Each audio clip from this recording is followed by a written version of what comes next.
is one of the main contributors of GHG emission in the world. We are going to specifically look at the complexity of livestock sector linked to natural resource recovery. And we'll discuss solutions which have been developed to integrate different aspects of the livestock sector, including urban development, natural capital recovery, green agribusiness development, and a more sustainable livestock management.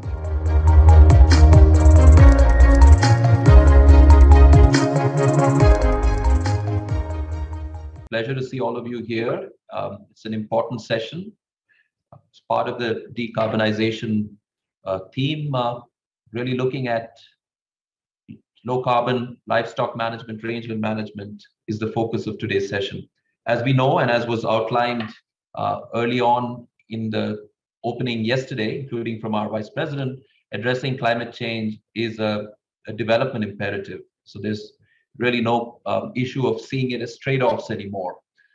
At a corporate level, ADB has really staked its ambition very high. We're looking at allocating up to 100 billion of cumulative finance of our own resources towards addressing climate change, both mitigation and adaptation. So once again, very warm welcome to all of you. Let me say a few words on the overall theme of today's session.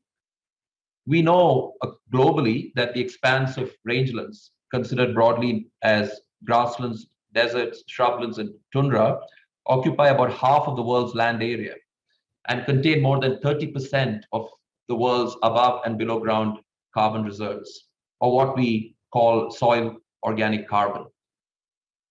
This just gives you a sense of the significant potential for carbon sequestration from sustainable rangeland and livestock management. Mongolia offers a microcosm of these challenges and opportunities. Its robust nomadic and pastoral culture, supported by extensive natural rangelands, which cover about 80% of the landscape, offers huge potential for sustainable rangeland-based goods and services, including provision of meat, dairy, fiber, and cashmere, and particularly for consumers who place a premium on sustainable products, which is increasingly the case across the region and globally. Currently, however, we know that these rangelands are under severe threat because of the dramatic increase in livestock herd numbers and unsustainable rangeland management practices. About two-thirds, 70% of these rangelands are degraded because of overgrazing. So the process of just increasing soil carbon sequestration through improved grazing practices or the adjustment of animal numbers, or destocking as it's often referred to, offers significant benefits, development benefits. I'm very pleased to say we've gathered an excellent group of speakers and panelists, both experts and practitioners from Mongolia, and representatives from within ADB and from the Asian Development Bank Institute. You will hear more of how Mongolia is leveraging its traditional herding structure through collaborative rangeland user agreements, through pasture user groups to help green and decarbonize the livestock sector. You will also hear from our panelists of how these approaches have been adopted across the region, including through promoting rural-urban linkages. There will also be a focus during the discussion on how carbon finance, including carbon credit mechanisms, can be used to incentivize livelihood practices. But first, let's hear from our two keynote speakers.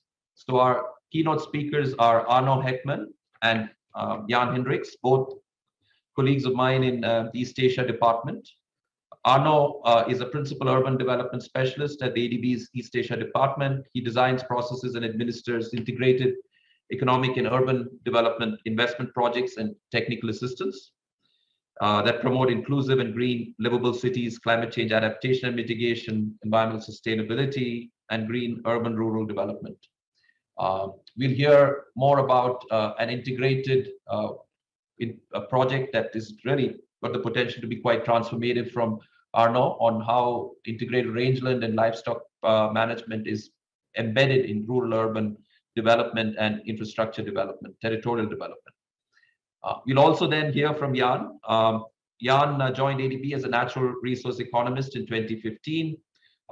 He's been designing loan and technical assistance projects in the agriculture sector, both in Mongolia as well as in the People's Republic of China. He's also looked at how to leverage technology, including the application of internet-connected sensors to enhance traceability and access to e-commerce across all of his work. He was with the UN FAO since 2005 prior to his work at ADB. So Jan will tell us a little bit more about the Climate Resilient Livestock Project and again, how we are using technology and other approaches to improve and strengthen livestock value chains. So on that note, let me hand over to Arnaud. I think the two of you, between you have about 15 minutes. So if you could keep to time, I'm looking forward to, I think, participation from the audience and others on an active discussion today. So over to you, Arnaud. Thanks a lot, Pavit. I hope you can see my screen, and greetings to everybody. I'm very happy to be here and to share this presentation with my dear colleague Jan. We are going to talk about, as Pavit mentioned, integrated and transformative green urban-rural development approach in Mongolia to promote low-carbon rangeland and livestock management. I'm not going to repeat what Pavit have said very clearly on the issue on rangeland. Rangeland, it's is the most common land surface on Earth. So what is at stake here is very important in terms of human development, natural capital development, and also resilience and mitigation. In Mongolia, rangeland cover 80% of the country, and this is a backbone of the rural economy, which provide also food security to Mongolian people. Livestock sector represents 25% of the total employment. However, its contribution is only 10% of the GDP. So already we can see that there is a large potential in terms of economic development if it's well managed, if the livestock sector is well managed. However, both livestock sector and rangeland management are at threat because of climate change, unsustainable rangeland management, unsustainable rangeland and livestock management, and weak urban-rural linkage. So before going further, I think it's very important to understand the challenge and the issue in Mongolia, and we have to go back in time, because if one wants to design an appropriate solution, it has to be aware of the complexity and interaction between different interrelated parameters. So Mongolia went through a transition between a socialist economy to a market-oriented economy, and this had a huge impact and transformation to the rural world and to the rural economy. Cooperative which were put in place were disbanded. There was a decrease of service to the elders. The urban productive and service function also decreased, and the urban was not able to deliver services to the rural economy. Which led to a entire collapse of livestock value chain in IMAX. IMAX, it's a province in Mongolia, and all the livestock value chain moved to be concentrated around Ulaanbaatar. At that time, also in the 90s, livestock were privatized. So when the urban economy collapsed, then there was a lot of people who went from the living in urban area, moved back to herding, because it was the only livelihood opportunity, with not the proper skills, because they lost the skills when they were living in urban area. And if you had that with poor and unchecked rangeland management for decades, it leads to a lot of mismanagement of the rangeland, of the earth, and the sector. Now, there is one more, of course, parameter we have to have, is climate change. So recently there was a more and more frequent episode of very severe and extreme events. We call that Dzud. Dzud, it's a combination of drought, to be simple, drought in summer and harsh winter. And this led to million of head of cattle and livestock to die. And also those climate change have an impact of water availability and rangeland productivity, which again has an impact on the carrying capacity of the rangeland and the livestock productivity and quality. So how does elders cope with those challenges? At the end, the only way they had is to increase their herds, because hey, there will be a Dzud coming or very harsh winter. I'm going to lose head of livestock, but that's fine because I have much more. So even though I lose 50%, I still have it. So this coping mechanism has a huge impact on the number of the livestock in Mongolia. If you look at the small graph on the left, you can see the green line. Every time there is a zoo, this is the number of head of livestock. So every time there is a zoo, a lot of livestock die, and just after there is an exponential increase on livestock number. So livestock number have tripled since the 80s. Now it's reached above 70 million. So it's unsustainable. It's way over the carrying capacity of the rangeland and leads to overgrazing of about 22%. But also, when you have such a big herd, it's difficult to manage. It's difficult to really have proper quality of raw material animals, which is an issue when you have to have quality value chain. And also it's prone to disease. So all those factors is aggravating again the vulnerability of the herders, which again as a safety net continue to increase the animal number. So you have a kind of vicious circle. And also it shows how vulnerability, adaptation to climate change, and mitigation are completely interrelated. So as Pavid mentioned, this has a huge impact on the capacity of the rangelands to be healthy and to store carbon. So what does that mean when we say rangeland degradation? It means like above and below ground biomass is considerably reduced. And sometimes when in a very arid situation, it can turn into desert. So it's very important to restore health of the rangeland in Mongolia, because we calculated that to decrease the pressure and to match the carrying capacity of the rangeland can lead to more than 400 million tons of CO2 countrywide. Mm-hmm. And just I want to mention that this current situation is now with the very high number of livestock. So the impact that we are feeling now in Mongolia will stay for a long time. So there is an urgency to act in force. Otherwise, we will have a spillover effect that will have even more impact on rangeland and on the life of the people.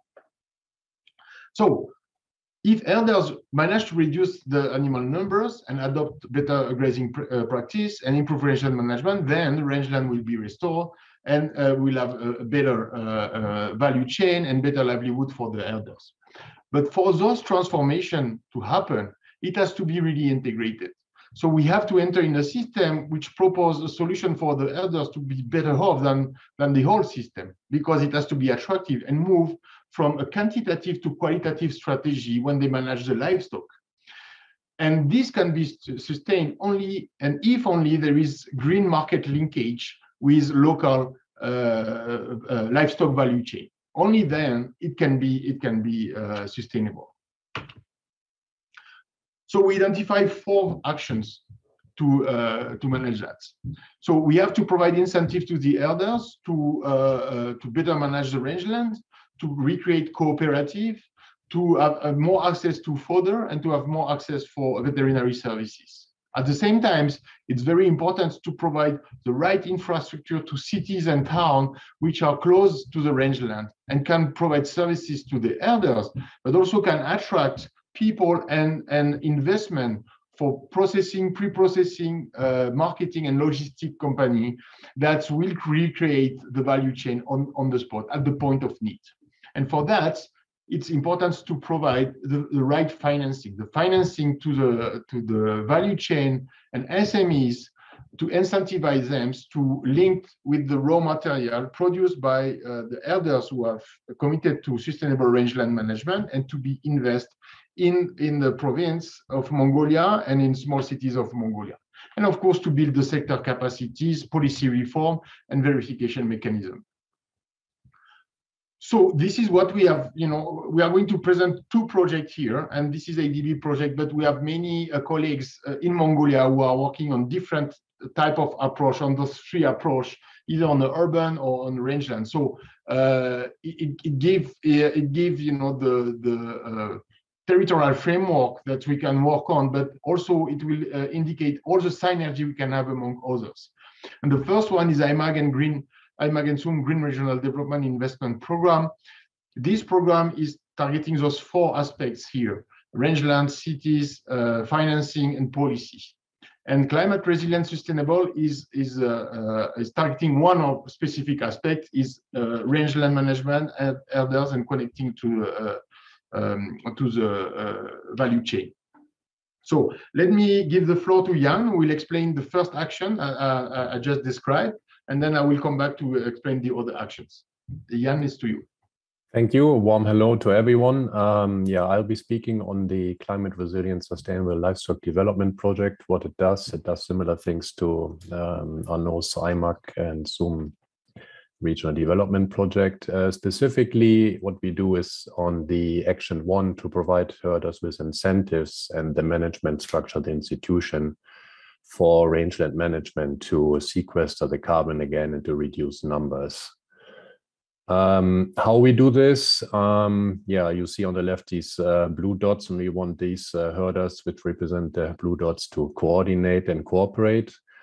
The tool we are using is to bring the herders together to pasture user groups. Some may be still there, but we need to strengthen them. For the project I'm talking of, we have more than 500 to form. These are herders which are in the same ecological environment, which are using the same valleys, the same pastures and watering points, and to come together and sign a rangeland use agreement with the district authority on specific targets over the next 15 years, how many livestock to be kept with a reduction of 20%, aiming for that, which pastures to use at what time to alternate, so that we have natural rehabilitation from the seeds produced by the grass and the weeds. In the next slide, we are coming to the incentives here. So the approach is being here: if you join and if you agree to these rangeland user plans, user group plans, then we provide you with certain infrastructure, watering points and fences, housings being the first of them. In the next slide, you will see a few pictures on these. To see on the left, you see a watering point, which is quite important so that the herders can alternate between different pastures and you have a natural rehabilitation. Winter shelters goes without saying in the harsh climate. And on the right, you see facilitation with a herder group. This is a lot of work to set up these herder groups. We do have precedents of that from a previous ADB project financed by the Japan Fund for Poverty Reduction, which piloted these things to form herder groups and rangeland use agreements. And also the Swiss Development Agency has some precedents, and Henk Amgaland will talk about this later. In the next slide, I just want to give a few more examples. In the projects which we are doing, we are not only telling the herders to reduce livestock numbers and where to grass, where to put their livestock on grass. We are also providing services for health, breeding, feeding, and marketing based on a private business model. So based on the private veterinary unit model. In this case, the district authority will construct facilities for rent by private actors based on a business plan. Very important here that herders can have their own forage plots, produce forage, have fattening units, so that you have more healthy livestock which have a higher weight of a better meat quality to be marketed. You have a shed where you can load up the animals, identify them, and load them up to trucks. All these basic services which need to be there, which are opportunities for private sector investment, but which need a little bit of reduction in the business risk here. So that's why the project is coming in here. And the project will also provide the technical support for business planning and technical linkages support and equipments, and thereby reaching the value chains for meat and other livestock products, for which we have other projects. And I will hand over to Arnaud again, who also has components on this one. Thank you. Thank you, Jan. And in the other project also, we are following exactly the same, the same scheme. And the scheme, as Ian mentioned, which has been also developed by the Green Gold project by SDC, by the Swiss agency. Let me add something also here is, if the elders, follow a more sustainable rangeland management, and we have all the incentives for that, then also it has to go in parallel with a certification and traceability system. And this certification and traceability system is very important because it will allow to create the link between the elders and the green livestock value chain. I'm going to expand a little bit with that, but this is really something which will help to create the linkage with the market. So we have seen the focus on elders and on rangeland management. But what is important also is to create cities and small towns which allow the people to be attractive for the people, and also to have the pre-processing or processing facilities to be able to be on site, very close to the rangeland, and to create a closed loop system with the rangeland production and livestock production. So that's why it's very important to also invest in infrastructure in those cities, and also not only infrastructure but socio-economic investment like social facilities, and also housing, but also to develop agro-industrial park in each small cities that are prioritized in the development of each provinces. And those industrial agro-park are very important because this will create the incentives for the private sector to invest. If the private sector invests in an area where there is no infrastructure, it will not do that because it's more costly. So you have to provide all the infrastructure in an agro-park for the SMEs and for the value chain to develop. So this gives you an example of what we are doing in this project in parallel with sustainable rangeland management. I'm not going to expand, but you have different size of cities, and we have different approach if it's a small city or a big city. But again, every time there is a industrial park, and there is also irrigation system for further production.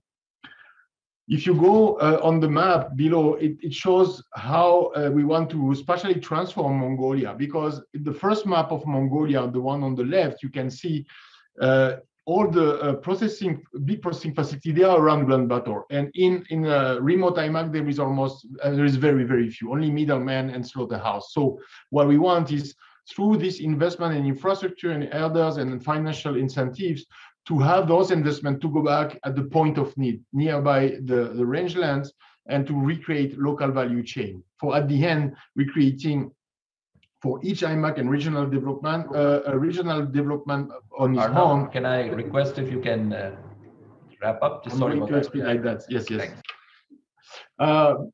Then the last support is financial support.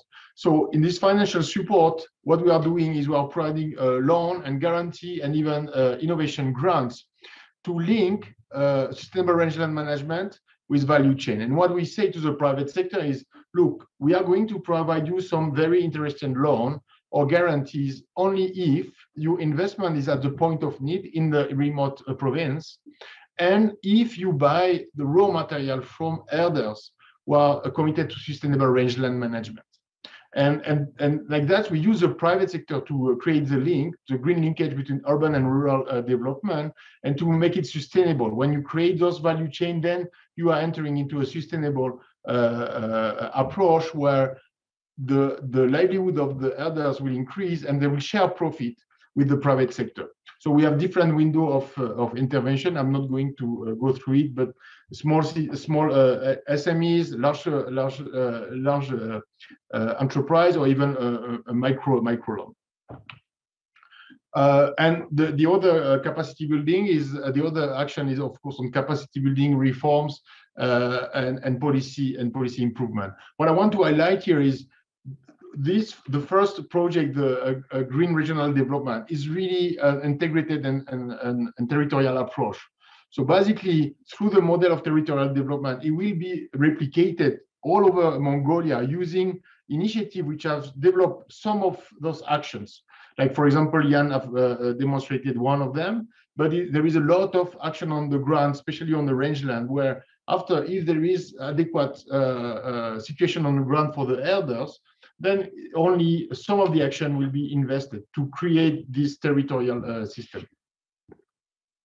So, of course, when you do this kind of integrated approach, we have a lot of cross benefits.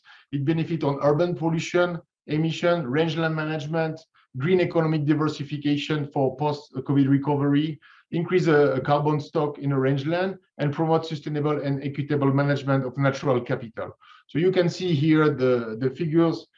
If well implemented, we will have 28 million of hectares of rangeland regenerated, creating almost 150,000 green jobs. The climate mitigation impact is huge, is 117 million tons of CO2, mostly from carbon sequestration, but also from methane because of the reduction of livestock and urban infrastructure, and an adaptation beneficiary of more than 500,000 people. My last point is, because of those cross benefits, you mobilize a lot of finance. So for this IMAG and SUM project, Green Regional Project, we were able to attract green finance and also development finance and grant from the EU, GCF, EIB, and of course ADB, and also from private sector investment. And that's it from our side. Thank you, Pavit.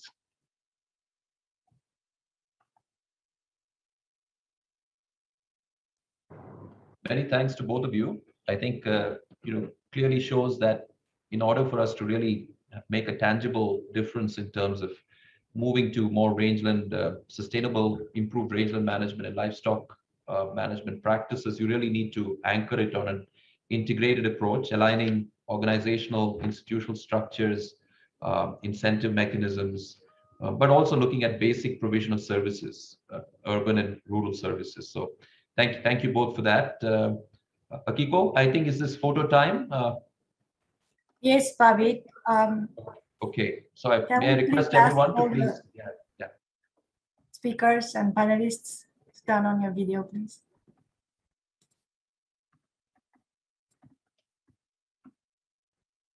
Arnold.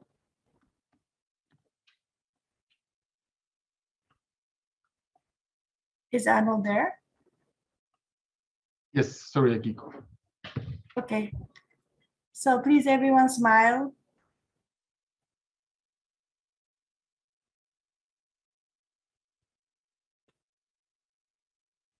Okay, we are good to go. Thank you, Pavit. Thank you. I think it's now time to move on to the panel discussion. We have assembled, I think, an excellent panel here of practitioners, experts from Mongolia, but also from within ADB.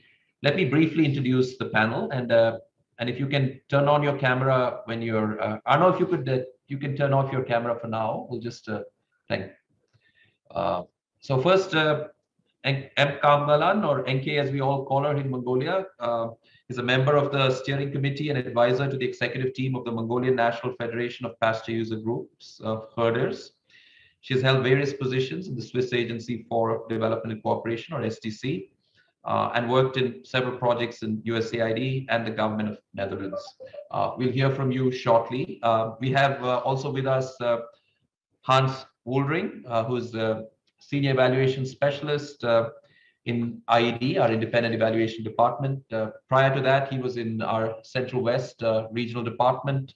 Hans is a national of Australia and has had over almost 40 years of professional experience, with 26 of those in the field. He's worked in ADB since 2007 in the Central West Department, as I mentioned, but also in South Asia and in multiple regional in resident missions. And has, I think, experience across, I think, the whole spectrum of agricultural development and value chains. Michiko Katagami is with our Sustainable Development and Climate Change Department. She's been working on food security, agriculture, and rural development issues for more than 20 years. She's the principal agriculture specialist there. She works on sustainable protein value chain growth, digital technology solutions for smallholder agriculture, upscaling climate smart agriculture, and green finance in ADB's developing member countries. So welcome, Michiko. And last but not least, we have from our Asian Development Bank Institute, Dil Rahut. He's Vice Chair of Research and Senior Research Fellow at ADBI. His research focuses on agricultural economics, development microeconomics, environmental and natural resource economics. He's currently implementing various experiments and field research in agriculture, natural resource, and climate in Asia. Prior to ADBI, he was a senior global program manager at the International Maize and Weed Improvement Center. So again, very warm welcome to all of you. Let me start first with NK. A question for you. So, you've been working on rangeland management issues now closely with the Mongolian herders over the last 18 years or so now. Could you tell us what are some key lessons we've learned from, from the STC support and other development partner support to how do we actually move towards sustainable rangeland and livestock management?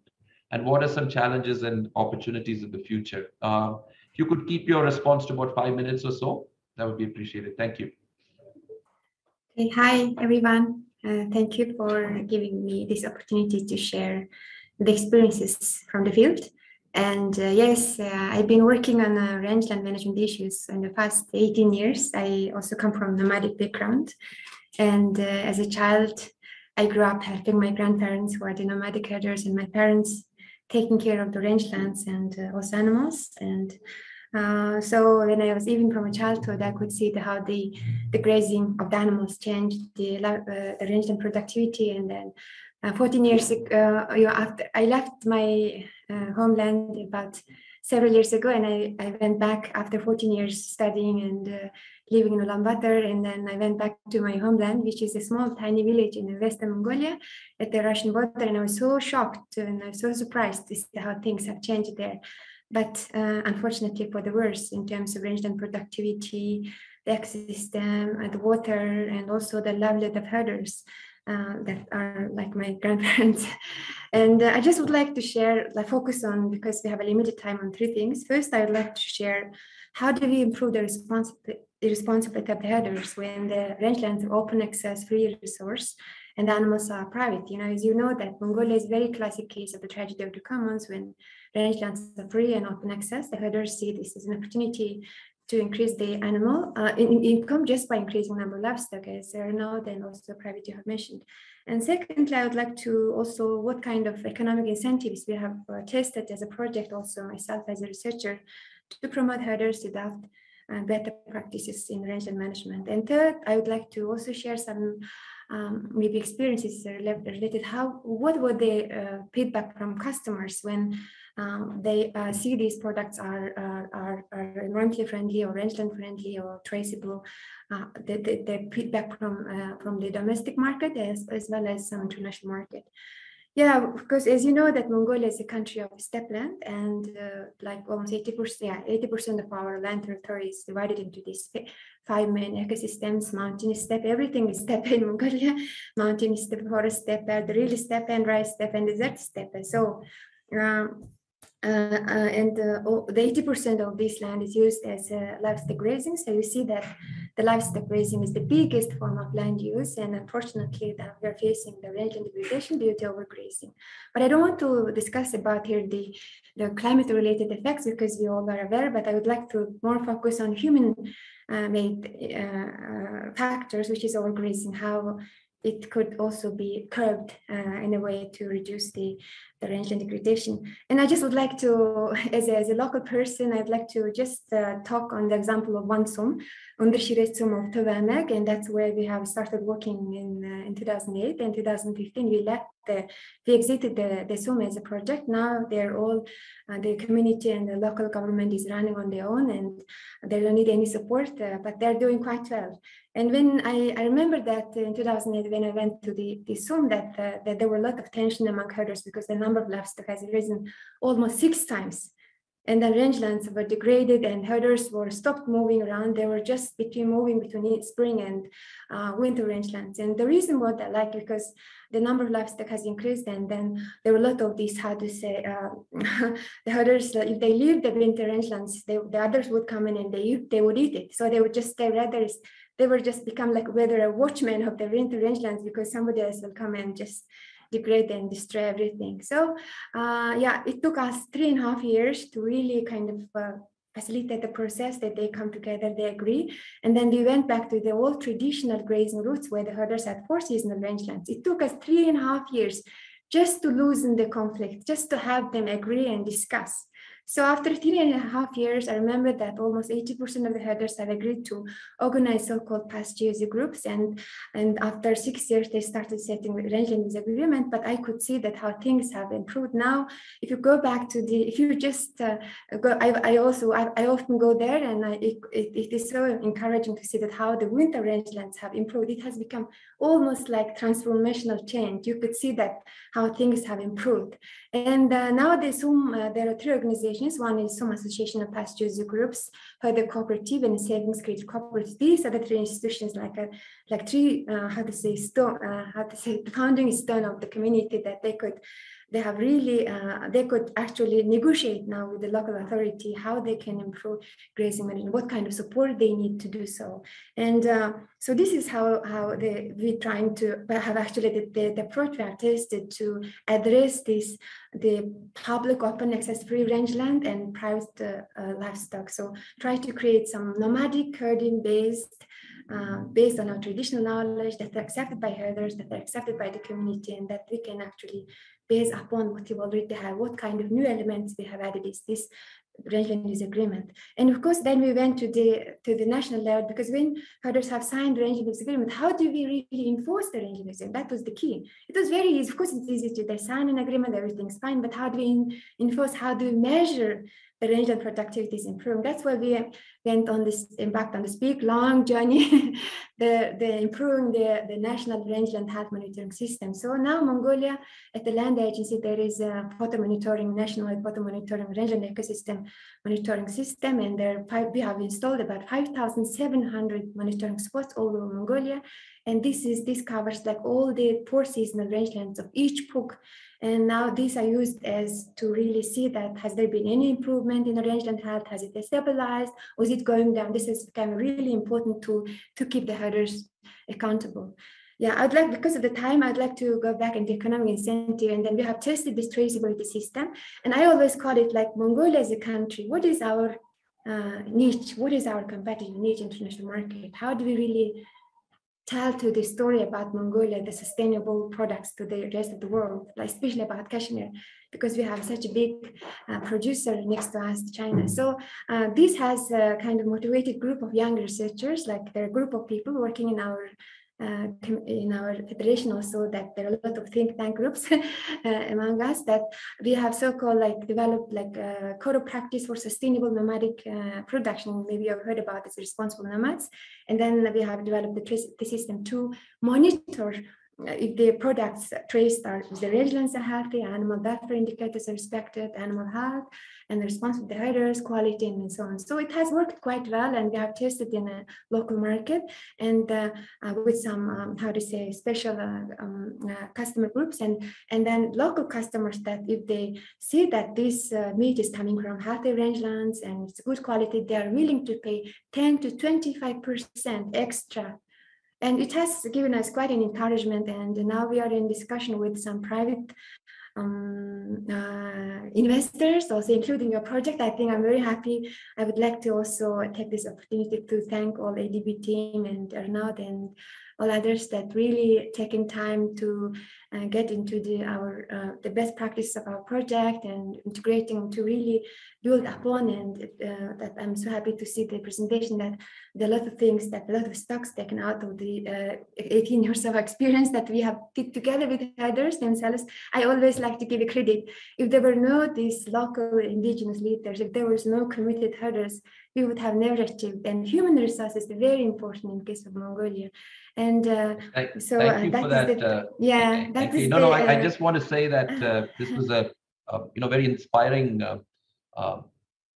set of messages that you conveyed, and working with the traditional structures and then building on that, and now there's the evidence, and I can bear witness to some of this change myself, having been to some of these sites. So thank you very much. We'll come back if time permitting, I am conscious of time as well. So thank you. I'll move to Hans.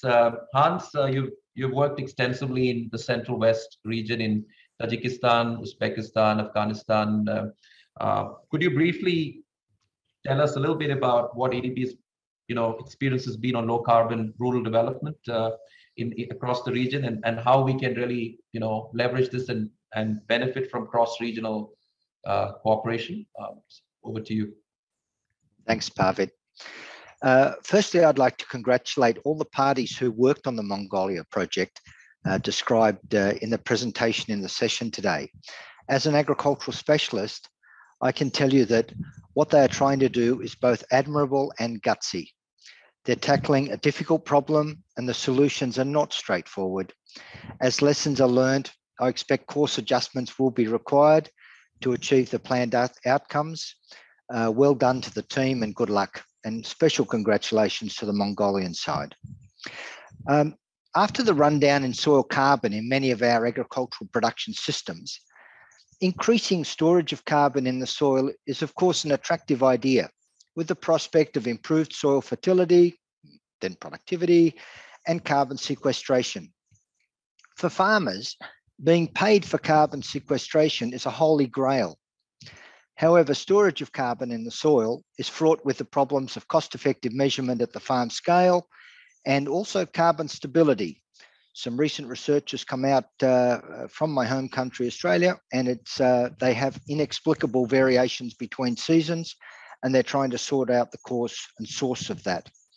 As research and technology advances, I remain confident that those issues can be resolved. I'd like to pick up on the 2050 Pathways platform presentation of yesterday from Richard Barron. Richard presented on the topic of developing long-term low greenhouse gas emission development strategies at the country level, and noted a critical first step in the process was political leadership that is committed to a sustainable low carbon future. I note that in the Green Future Index 2022, just published in the MIT Technology Review, there were 2 CWRD countries included in the assessment of 76, and also Australia was included in the 76 countries. The 3 countries, the 2 CWRD and Australia, all scored in the 4th quintile. Not a great result, and not entirely surprising. Climate change issues have been clear on the radar screen for over 30 years for anybody who is watching. So achieving leadership for a sustainable low carbon future appears to be difficult. Broader stakeholder engagement and support is of course something else at another level. There's a lot of work to be done in the countries of Central and West Asia when it comes to capacity building and real action in relation to climate change matters. In Central and West Asia operations, with 100% Paris alignment of sovereign ops required by July next year, I note much increased upstream consideration for climate sensitive development in programming and project development. This includes specific climate assessments as part of the transaction technical assistance with the aim to identify climate focused projects in Pakistan, Tajikistan, Uzbekistan. I note a new regional TA to support CWRD climate strategy and sector country diagnostics, to support pipeline development and DMC staff capacity building. Also, one of the ADB's strengths is in regional cooperation, and there's a new Carrick water pillar to harness regional cooperation to achieve a sustainable, climate resilient, productive and water secure region with shared benefits among states and communities. The work is focusing on nexus solution between water supply, agriculture and energy, as well as on how a holistic approach and cross-sector learning can be strengthened. We have projects underway, Pavid. We have projects proposed. I don't think I'll take you through all of that because we do have time that we need to be conscious of. I do suggest that cross-regional cooperation can be considered through lessons learned across differentiated capacity, geographies, and economic structures. Technology and ideas can be shared at all levels and should be encouraged. Thank you, Pavid. Excellent. Thanks a lot, Hans. I really took 2 points away. One was the upstream consideration of some of these aspects during early design and programming. I think there's a good segue onto Michiko. Actually, you use the word holy grail has really been trying to pay farmers for, sequestering carbon. So I think that is really up Michiko's alley. So Michiko, you've been supporting a lot of climate smart agriculture projects across the region. So what opportunities do you see specifically in terms of supporting sustainable rangeland and livestock management? And how can we actually use carbon credit mechanisms to support this transition? Thank you, Pavit.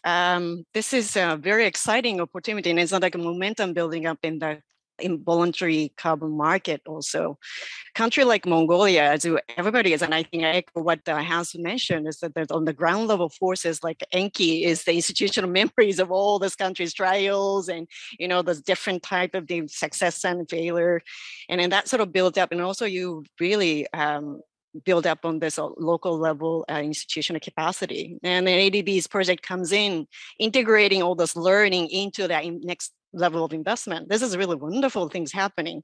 So that kind of on the ground capability, knowing the local knowledges, but you can think about it globally. This is really something that is providing opportunity to exploit some of this marketing opportunity happening globally. What happens is the last 2-3 years in particular, there's a lot of private fund mushrooms in terms of, they're willing to purchase in the market. One thing is to purchase the carbon credit in the market, but also there's a very unique investors who really wants to utilize the carbon markets mechanism to sort of provide the benefit back to the rural communities.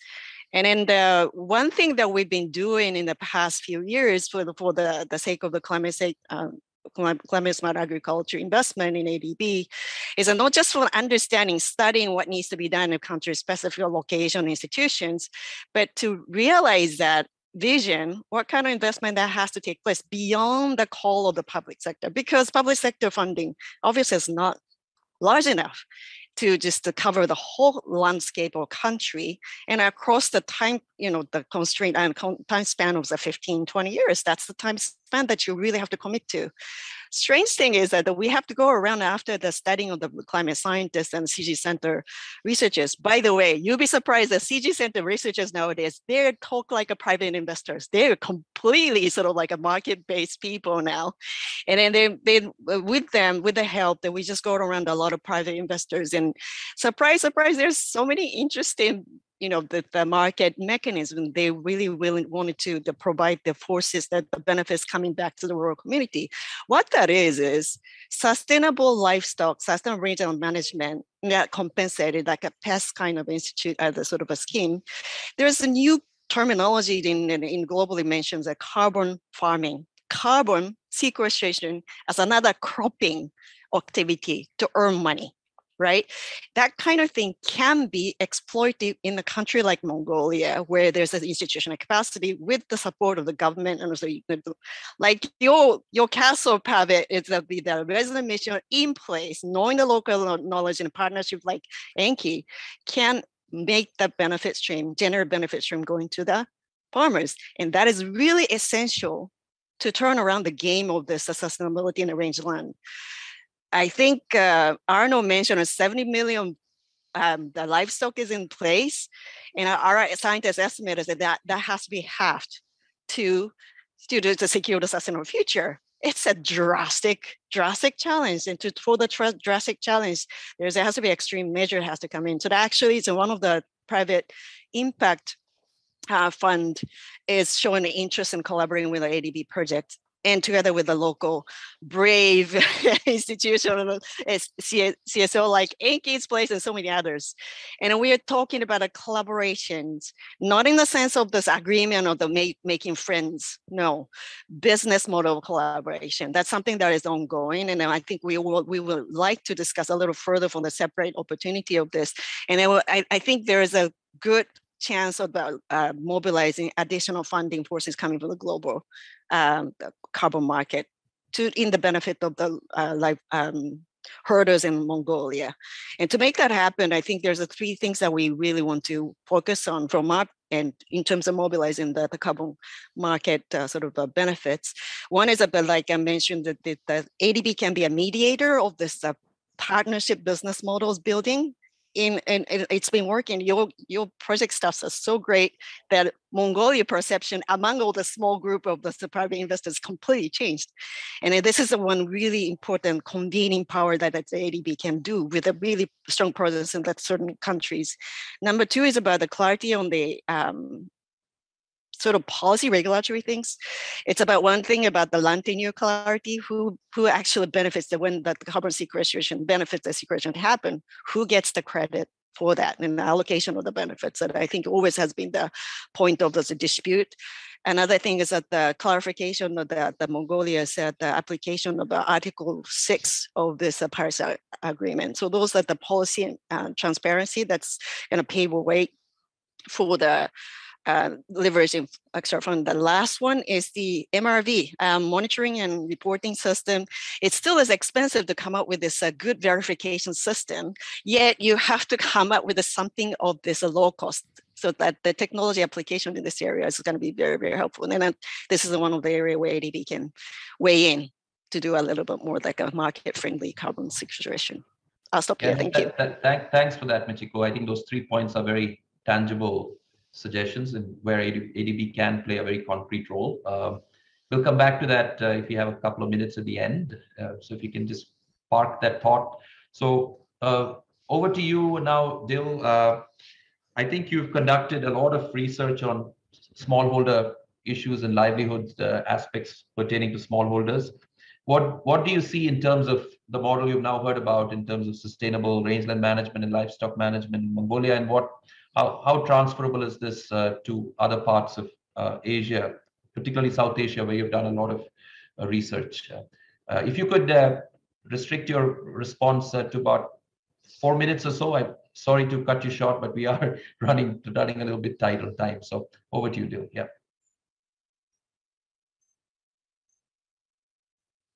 Thank you, Prabhat. Building on to what Arnold, Hans, and Michiko had said, you see, I mean, if you look at the rangeland is a public goods, and there is a market failure there. And if on the both side of the rangeland, you have the households, and you have the biodiversity, environment, and climate on the other sides. So it's very important to have sustainable rangeland management, so that on one hand, you are protecting the livelihood. On the other hand, you're also protecting the biodiversity, environment, and also reducing GHG emissions. So to just give you a brief background about how important livestock is to the rural smallholder farmers, I'd just like to say that it forms an income portfolio of millions of farmers, and it contributes to a significant extent of their income portfolio. Livestock actually provides milk, furs, meats, hides, and also nowadays biogas. So you see, it's an important source of income for these smallholder farmers who have little. And the most important thing is that we should understand that it's a source of investment. It's livestock acts as an avenue for saving and investment. With both dividend, it provides regular income, and also it provides capital gains. Not only that, it further provides insurance among rural poor households in developing countries. Livestock acts as an insurance and help in coping with shocks. So it's a very important source of livelihood to these rural poor. And secondly, it's also important to note that the demand for meat and livestock product is increasing. And it's increasing because of two reasons. One is the dietary change. The other one is the increasing population. So this is something that we need to understand on one side. So we understand how important is livestock. Second thing is that it also contributes to, like, it's a victim of climate change, but as well as it's a predator, in the sense that livestock contributes to about 14.5% of GHG emissions. That's where, what Arnold highlighted about minimizing the herds. That's where it comes, we have to go and minimize the herds. We can do that by improving the breeds, and also Arnold further went about and talked about forage. Forage can also help in reducing GHG emissions. And further breaking down, where does this GHG emissions come from within the livestock? 45% come from feed productions and processing, and 39% come from enteric fermentation. So So if we capture if we manage to handle these two, we can dramatically reduce contribution to GHG emissions. And I want to highlight very, very important thing before I end. Biodiversity hotspots, the rangeland and the Himalayan regions are biodiversity hotspots. Overgrazing, and large herd size and over-harvesting of this biodiversity is leading to rapid decline of this biodiversity resources. And we have found in some of the studies, like the cordyceps, white sugar, orchids, mushroom, medicinal plant has almost depleted from this region. So enclosure is very important, but we reach to what you call the ecological tipping points, from where there is no returns. Once you reach to an ecological tipping point, the damage is very hard to come. So it's very important that we go for a sustainable land range management. And I like the ADBI approach of sustainable land range management that they have adopted in Mongolia, and similar kind of things, if adopted in other parts of the world, would help both in protecting the livelihoods as well as reducing the environmental degradations. With this, I'd like to pass on to you, Pravit. Thank you very much, Dil. I think you touched on a number of areas there. I mean, looking at the feed side of the equation is very important. As you said, it's an issue of, it's an insurance strategy for herders on the one hand, livestock numbers, but addressing the demand side of the equation is equally important. So thank you for that. Maybe we have exactly 2 minutes. I see 3 questions on the comment box. Maybe I'll throw a question to NK, but if you could give a very brief response on the questions being raised about the tree planting program in Mongolia and what's called a green wall or the program, and it's a different area, but I think it touches on a common theme here. How can we involve the private sector in this? And this was an area that I think a couple of the panelists touched on. What do you see as the role of the private sector going forward, and including in other areas like forestry and tree planting? Yes, quite tricky actually. This billion tree, because in the past there have been a lot of these initiatives, but then I think it has failed to some extent because there were no incentive. There was a follow-up post planting. The taking care of the trees were not really institutionalized, and of course I always say that even to the policymakers, because the most degradation is happening also in rangelands compared to in terms, if you look at the carbon sequestration, that about 110 million hectares are the carbon storage is in there. But of course, our trees are also, forestry has been declining due to this illegal or also the mismanagement. And I think that there have been quite initiative about including this fruit tree, so that smallholders like the Sequestration. I actually also come from the area where the Sequestration is from Osi, because there are a lot of families having this small household forest like tree planting, and then they sell the fruit, and they really make it like an economic model. But I think overall, in a nutshell, I think it's important to develop also the business model, not just planting trees, but to link it into some incentive, economic or institutional or legal, and that would work, I think. But now we are actually from the, I think that from the day that our president has announced, it's really, there have been a lot of discussions and a lot of new ideas taking up. It's actually moving towards a much more better direction, I believe, but I just hope that it will keep on that path. Thank you. Thank you. So I think on that very optimistic note, let me thank all the panelists. I think at the end of the day, we know that herders and farmers are your quintessential entrepreneurs. So I think we have to look at it from that perspective. As I think Michiko put it, even our NGOs are talking and our research institutions are all talking the language of incentives and access to markets. So I think we have the evidence of some very solid projects here. I think in Mongolia, but also across the region, some of which Hans and others spoke about. So let me thank all the panelists, the keynote speakers, and particularly the audience who joined and listened in carefully here today. So I hope this was a useful session. It was for me. And thank you again.